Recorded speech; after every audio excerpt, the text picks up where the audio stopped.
പ്രിയ സുഹൃത്തുക്കളെ, Raf talk പോഡ്കാസ്റ്റിൻ്റെ road to world cup video സീരീസിൻ്റെ മൂന്നാമത്തെ വീഡിയോയിലേക്ക് അവർക്കും സ്വാഗതം. അപ്പോൾ നമ്മൾ വേൾഡ് കപ്പിനെ കുറിച്ച് ഓരോ ദിവസങ്ങളായിട്ട് ഇങ്ങനെ സംസാരിച്ച് വരികയാണ്. 38 ദിവസങ്ങൾ മാത്രമാണ് ഇനി 2026 ഫുട്ബോൾ വേൾഡ് കപ്പിനുള്ളൂ. അപ്പോൾ അതിൻ്റെ ഒരു ആവേശം പതിയെ ഇങ്ങനെ അലയടിച്ച് തുടങ്ങിയിട്ടുണ്ട്. ഇന്ത്യയിൽ ആര് ബ്രോഡ്കാസ്റ്റിംഗ് റൈറ്റ് ഏറ്റെടുക്കും എന്നുള്ള ചോദ്യമുണ്ട്. നമ്മുടെ ആദ്യത്തെ വീഡിയോ അതിനെക്കുറിച്ചായിരുന്നു. അതിൽ ഇപ്പോഴത്തെ സ്പോർട്സ് ഇക്കണോമിക്സിനെ കുറിച്ച് നമ്മൾ വിശദമായിട്ട് പ്രതിപാദിച്ചിട്ടുണ്ട്. ഇപ്പോൾ കഴിഞ്ഞ ദിവസം വീണ്ടും ജിയോയുടെ ഭാഗത്ത് നിന്ന്, റിലയൻസിൻ്റെ ഭാഗത്ത് നിന്ന് ഒരു $20 മില്യൺ ഒരു ഓഫർ ചെയ്തിരുന്നു ഫിഫക്ക് അതിൻ്റെ റൈറ്റിന് വേണ്ടി എന്ന റിപ്പോർട്ട് റോയിറ്റേഴ്സൊക്കെ പുറത്തുവിട്ടു. പക്ഷേ അത് റിജക്റ്റ് ചെയ്യപ്പെട്ടിരിക്കുകയാണ്.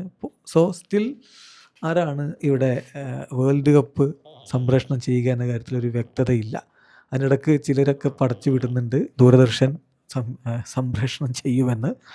ഒരു നാഷണൽ ഇമ്പോർട്ടൻസ് ഒന്നും ഇല്ലാത്ത ഒരു ടൂർണമെൻറ്റ്, കാരണം ഇന്ത്യ കളിക്കാത്ത ടൂർണമെൻറ്റാണ്. അത് ഏത് പോളിസിയുടെ അടിസ്ഥാനത്തിൽ പൂർണ്ണമായിട്ടും ദൂരദർശൻ സംപ്രേഷണം ചെയ്യും എന്നുള്ളത് കണ്ടറിയേണ്ടതാണ്. ഇപ്പോൾ 98 വേൾഡ് കപ്പൊക്കെ ദൂരദർശൻ സംപ്രേഷണം ചെയ്തിരുന്നു. അതുപോലെ ആകുമോ എന്നുള്ളതാണ് അറിയേണ്ടത്. അതല്ല ഇനിയിപ്പോൾ സെമി ഫൈനലും ഫൈനലും മാത്രം കാണിക്കുമോ? ഏതായാലും അത് അതിൻ്റെ വഴിക്ക് നടക്കട്ടെ. അധികം വൈകാതെ അതിലൊക്കെ ഒരു തീരുമാനം വരുന്നു കരുതാം.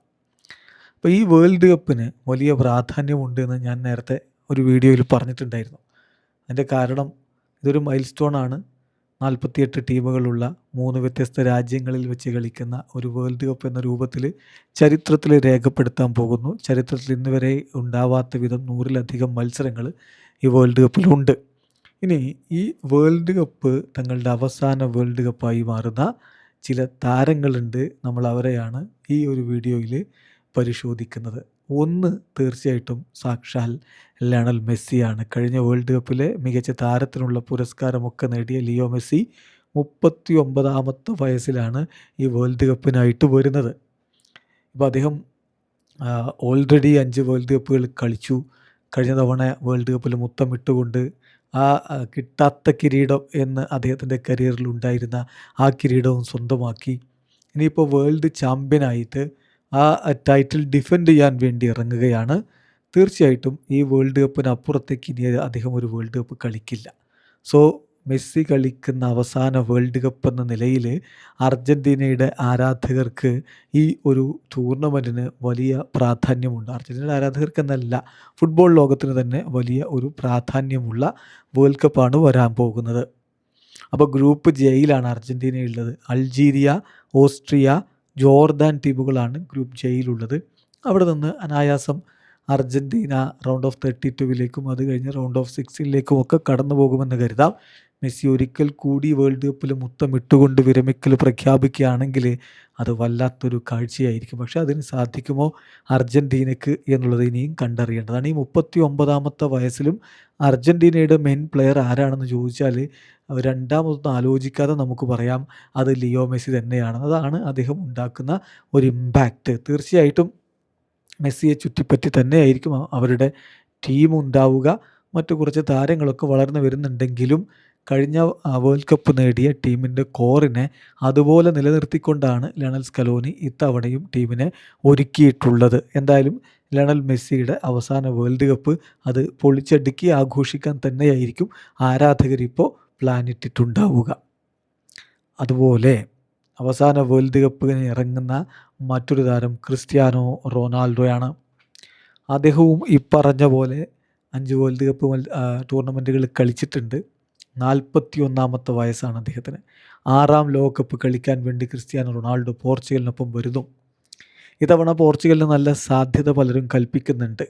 അങ്ങനെയെങ്കിൽ ഇത്തവണ പോർച്ചുഗൽ ആ കിരീടത്തിലേക്കൊക്കെ പോവുകയാണെങ്കിൽ മെസ്സിയുടെ കാര്യത്തിൽ പറഞ്ഞ പോലെ വല്ലാത്തൊരു കാഴ്ചയായിരിക്കും. 41ാമത്തെ വയസ്സിൽ ഇതുവരെ തൻ്റെ കരിയറിൽ ലഭിച്ചിട്ടില്ലാത്ത ആ വേൾഡ് കപ്പ് കിരീടത്തിൽ മുത്തമിട്ടുകൊണ്ട് ക്രിസ്ത്യാനോ റൊണാൾഡോ അന്താരാഷ്ട്ര ഫുട്ബോളിൽ നിന്ന് വിരമിക്കുക എന്ന് പറഞ്ഞാൽ വല്ലാത്തൊരു കാഴ്ചയായിരിക്കും.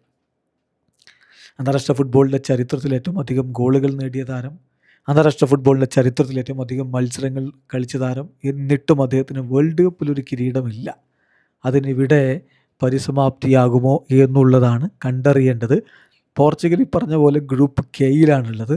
എതിരാളികളായിട്ട് ഡെമോക്രാറ്റിക് റിപ്പബ്ലിക് ഓഫ് കോങ്കോ, പിന്നെ ഉസ്ബെക്കിസ്ഥാൻ, കൊളംബിയ ടീമുകളാണുള്ളത്. സ്വാഭാവികമായിട്ടും പുതിയ ഫോർമാറ്റിൽ 3 ടീമുകൾ വരെ ഗ്രൂപ്പിൽ നിന്ന് മുന്നോട്ട് പോകും. അപ്പോൾ പോർച്ചുഗലിനെ സംബന്ധിച്ചിടത്തോളം വലിയ ഒരു ബുദ്ധിമുട്ടില്ലാതെ അവർ റൗണ്ട് ഓഫ് 32ലേക്കും അത് കഴിഞ്ഞ് റൗണ്ട് ഓഫ് 16ലേക്കൊക്കെ കടന്നു പോകാനുള്ള സാധ്യതയുണ്ട്. CR7 തന്നെ പ്രധാന സ്ട്രൈക്കറാക്കിയിട്ട് തന്ത്രങ്ങൾ മെനയുന്ന റോബർട്ടോ മാർട്ടീനസിന് ഇത്തവണ CR7 ഒരു വിജയം ഉണ്ടാകുമെന്ന പ്രതീക്ഷയാണുള്ളത്. അത് സാധിക്കുമെന്ന പ്രതീക്ഷയിൽ പോർച്ചുഗീസ് താരങ്ങളുമുണ്ട്. സോ ക്രിസ്ത്യാനോ മാത്രമല്ല, ടീമിൽ വമ്പൻ താരങ്ങൾ വിറ്റീഞ്ഞയും ന്യൂനോ മെൻഡസും അതുപോലെ തന്നെ ബ്രൂണോ ഫെർണാണ്ടസും അങ്ങനെയൊക്കെയുള്ള സൂപ്പർ താരങ്ങൾ, ജാവോ ഫെലിക്സും ഒക്കെ ഉണ്ട്. സോ മികച്ച ടീമുണ്ട്. അവരതിൻ്റെ റിസൾട്ട് ഇത്തവണ കളിക്കളത്തിൽ കാണിക്കുമോ? Just wait and see. പിന്നെ അതുപോലെ പറയേണ്ട ഒരാളാണ് ലൂക്ക മോഡ്രിച്ച്. 40 വയസ്സായി. ക്രൊയേഷ്യൻ മധ്യനിര നയിക്കാൻ അദ്ദേഹം ഉണ്ടാകും. അദ്ദേഹം ഇപ്പോൾ പരിക്കിൻ്റെ പിടിയിലാണ്. ഈ വേൾഡ് കപ്പ് അടുത്ത് വരുമ്പോൾ പരിക്ക് വലിയ രൂപത്തിൽ വില്ലനാവുന്നുണ്ട്. പല സൂപ്പർ താരങ്ങൾക്കും പരിക്ക് ഒരു ഇഷ്യൂ ആണ്. ചിലരൊക്കെ റൂൾഡ് ഔട്ടായി. ബ്രസീലിൻ്റെ റോഡ്രിഗോ, ബ്രസീലിൻ്റെ എദർ മിലിറ്റാവോ, ജർമ്മനിയുടെ സെർജി ഗ്നാബ്രി, അപ്പോൾ ഇങ്ങനെ കുറേ താരങ്ങൾ, അതുപോലെ നെതർലൻഡ്സിൻ്റെ സാവി സിമോൺസ്, ഇങ്ങനെ കുറേ പ്രമുഖ താരങ്ങൾ റൂൾഡ് ഔട്ടായി കഴിഞ്ഞിട്ടുണ്ട്. പക്ഷേ ലൂക്ക മോഡ്രിച്ച് വേൾഡ് കപ്പ് ആകുമ്പോഴേക്കും ഫിറ്റാകും, തിരിച്ചെത്തും എന്ന് തന്നെയാണ് നമ്മളിപ്പോൾ പ്രതീക്ഷിക്കുന്നത്. നമുക്കറിയാലോ 2018 വേൾഡ് കപ്പിൻ്റെ ചരിത്രത്തിൽ ആദ്യമായിട്ട് ക്രൊയേഷ്യ ഫൈനൽ കളിച്ചത്.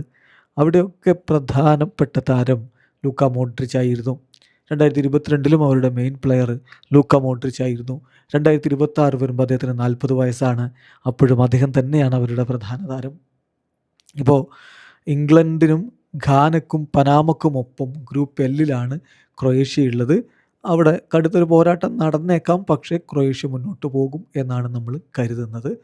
ഏതായാലും ലൂക്ക മോഡ്രിച്ചിന് എത്ര ദൂരം ഈ 40-ാം വയസ്സിൽ തൻ്റെ ടീമിനെയും കൊണ്ട് വേൾഡ് കപ്പിൽ മുന്നേറാൻ കഴിയും? Just wait and see. 4ാമത് നമ്മൾ പറയുന്നത് നെയ്മർ ജൂനിയറെയാണ്. ഇപ്പോൾ ഇതുവരെ നമ്മൾ പറഞ്ഞ താരങ്ങൾ 39, 40, 41. പക്ഷേ നെയ്മർക്ക് അത്ര പ്രായമില്ല. 34 വയസ്സാണ് നെയ്മർ ജൂനിയർക്ക്. പക്ഷേ അദ്ദേഹം ഇനിയൊരു വേൾഡ് കപ്പ് കളിക്കുമോ എന്ന് അദ്ദേഹത്തിന് തന്നെ ഉറപ്പില്ല.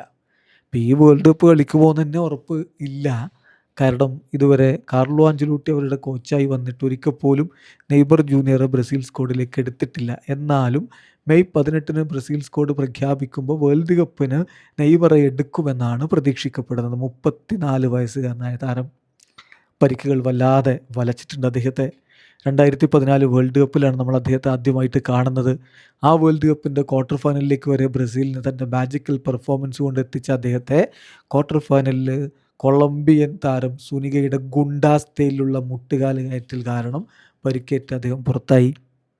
അതിനുശേഷം 2018 വേൾഡ് കപ്പിനെത്തുമ്പോൾ അദ്ദേഹത്തിൻ്റെ കാൽപാദത്തിലെ 5th മെറ്റാടാർസലിന് പരിക്കേറ്റിട്ട് ഒരു ഓപ്പറേഷനും കഴിഞ്ഞ് റോഡ്രിഗോ ലാസ്മറുടെ മേൽനോട്ടത്തിൽ അദ്ദേഹം റിക്കവറി കഴിഞ്ഞ് വന്നിട്ടേ ഉണ്ടായിരുന്നുള്ളൂ. ആ പരിക്ക് വലച്ചൊരു വേൾഡ് കപ്പിൽ തനിക്ക് കിട്ടുന്ന ടാക്കിളുകളും ചവിട്ടുകളും ഒക്കെ ഒഴിവാക്കാൻ വേണ്ടി നെയ്മർ പരിക്ക് എക്സാജറേറ്റ് ചെയ്ത് വീഴുന്ന കാഴ്ചയൊക്കെ പിന്നീട് വലിയ ട്രോളായിട്ട് മാറി. ആ വേൾഡ് കപ്പിലുടനീളവും നെയ്മറെ പരിക്ക് വലച്ചു. 2022 വേൾഡ് കപ്പാണ് നെയ്മർ പിന്നെ കളിച്ചത്. അദ്ദേഹത്തിൻ്റെ കരിയറിൽ 3ാമത്തെ വേൾഡ് കപ്പ്. ബ്രസീൽ ഒരു പക്ഷേ സമീപകാലത്ത് ഏറ്റവും മികച്ച ടീമും കൊണ്ട് വേൾഡ് കപ്പിന് പോയത്. അവിടെയും പക്ഷേ നെയ്മർ ജൂനിയർക്ക് പരിക്ക് പറ്റി ചില മത്സരങ്ങൾ നഷ്ടമാകുന്ന കാഴ്ച. ക്രൊയേഷ്യക്കെതിരെ ബ്രസീൽ പുറത്തായ ക്വാർട്ടർ ഫൈനൽ മത്സരത്തിൽ സ്റ്റാർട്ടിംഗ് 11-ൽ ഇല്ലാതിരുന്ന നെയ്മർ ജൂനിയർ പിന്നീട് വന്നൊരു മാന്ത്രിക ഗോൾ നേടുന്നതൊക്കെ നമ്മൾ കണ്ടു. പക്ഷേ ഷൂട്ടൗട്ടിൽ ടീം പുറത്തായപ്പോൾ നെയ്മർ ജൂനിയർ സർവ്വം നഷ്ടപ്പെട്ട് ഗ്രൗണ്ടിൽ കിടക്കുന്ന കാഴ്ച നിങ്ങൾക്ക് ഓർമ്മയില്ലേ? സോ നെയ്മർ വല്ലാതെ ആഗ്രഹിക്കുന്നുണ്ട് തൻ്റെ കരിയറിൽ വേൾഡ് കപ്പിൽ മുത്തമിടുക എന്നുള്ളത്. ഇപ്പം പിന്നെ പരിക്കോട് പരിക്കും. 2022 വേൾഡ് കപ്പിന് ശേഷം നെയ്മർ ജൂനിയർക്ക് വല്ലാത്തൊരവസ്ഥയായിരുന്നു. ആ സീസൺ കഴിഞ്ഞതിന് ശേഷം 2023 അദ്ദേഹം അവിടം വിടുന്ന കാഴ്ച നമ്മൾ കണ്ടു. അങ്ങനെ 2023 ശേഷം അദ്ദേഹം അവിടം വിടുന്ന കാഴ്ച. അൽ ഹിലാലിലേക്ക് പോയിട്ടോ പരിക്കോട് പരിക്കുമായിട്ട് അവിടെ അദ്ദേഹത്തിന് കളിക്കാനും പറ്റിയില്ല. അത് കഴിഞ്ഞ് സാൻഡോസിലേക്ക് എത്തിയിട്ടും മാറ്റമൊന്നുമില്ല. ഇപ്പോൾ പരിക്ക് മാറിയിട്ട് അദ്ദേഹം ഒന്ന് ശരിയായി സ്റ്റഡിയായി വരുന്നേ ഉള്ളൂ. ഏതായാലും മെയ് 18 സ്ക്വാഡ് പ്രഖ്യാപിക്കുമ്പോൾ നെയ്മർ ഉണ്ടെങ്കിൽ ഇത് അദ്ദേഹത്തിൻ്റെ അവസാന വേൾഡ് കപ്പായിരിക്കും. അല്ലെങ്കിൽ അദ്ദേഹം ഓൾറെഡി അവസാന വേൾഡ് കപ്പ് കളിച്ചു കഴിഞ്ഞു എന്ന് നമുക്ക് പറയേണ്ടി വരും. 2030 വേൾഡ് കപ്പ് ആകുമ്പോഴേക്കും താരത്തിന് 38 വയസ്സുണ്ടാവും. ഇപ്പോഴത്തെ പരിക്കിൻ്റെ ഈ ഒരു പ്രശ്നങ്ങളിൽപ്പെട്ട് ഉലയുന്ന താരത്തിന് അത്ര വരെ മുന്നോട്ട് പോകാൻ കഴിയുമെന്ന് തോന്നുന്നില്ല. നെയ്മർ തന്നെ പറഞ്ഞിട്ടുണ്ട് ഒരുപക്ഷേ ഈ വേൾഡ് കപ്പിന് ശേഷം താൻ വിരമിച്ചേക്കുമെന്ന സൂചന നെയ്മർ തന്നെ തന്ന സ്ഥിതിക്ക് ഇനി അധികകാലം അദ്ദേഹം ഇൻ്റർനാഷണൽ ഫുട്ബോൾ കളിച്ചേക്കില്ല. പിന്നെ പറയേണ്ടത് മോസലയാണ്. ഈജിപ്തുമായിട്ട് അദ്ദേഹം വേൾഡ് കപ്പിനെത്തുന്നു ഇത്തവണ. ബ്രസീലിൻ്റെ കാര്യത്തിൽ അവരുടെ ഗ്രൂപ്പ് പറയാൻ വിട്ടിരുന്നു. മൊറോക്കോയും ഹെയ്ത്തിയും സ്കോട്ട്ലൻഡുമാണ് ഗ്രൂപ്പ് സിയിൽ അവർക്കൊപ്പമുള്ളത്. അവർ മുന്നോട്ടേക്ക് കടക്കും എന്ന് തന്നെയാണ് പ്രതീക്ഷിക്കപ്പെടുന്നത്. അതേസമയം ഈജിപ്റ്റ്, മോസലയുടെ ഈജിപ്റ്റ്, അതുപോലെ ഒമർ മർമോഷിൻ്റെ ഈജിപ്റ്റ്, ബെൽജിയവും ഇറാനും ന്യൂസിലാൻഡുമുള്ള ഗ്രൂപ്പിലാണ് അവരുള്ളത്. കഴിഞ്ഞ വേൾഡ് കപ്പിലേക്കൊക്കെ പോകുമ്പോൾ നമുക്കറിയാലോ, മോസല എന്ന് പറയുന്ന താരത്തിന് പലപ്പോഴും പരിക്കിൻ്റെ പ്രശ്നങ്ങൾ അദ്ദേഹത്തെ വലച്ച സന്ദർഭങ്ങളും മറ്റുമൊക്കെ നമ്മൾ കണ്ടിട്ടുണ്ട്.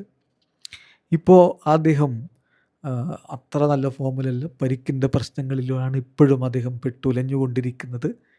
എന്നാൽ പോലും ഈജിപ്തിനൊപ്പം ഒരിക്കൽ കൂടി അദ്ദേഹം വേൾഡ് കപ്പിലെത്തുമ്പോൾ നല്ലൊരു പ്രകടനം അദ്ദേഹത്തിൽ നിന്ന് ആരാധകർ പ്രതീക്ഷിക്കുന്നുണ്ട്.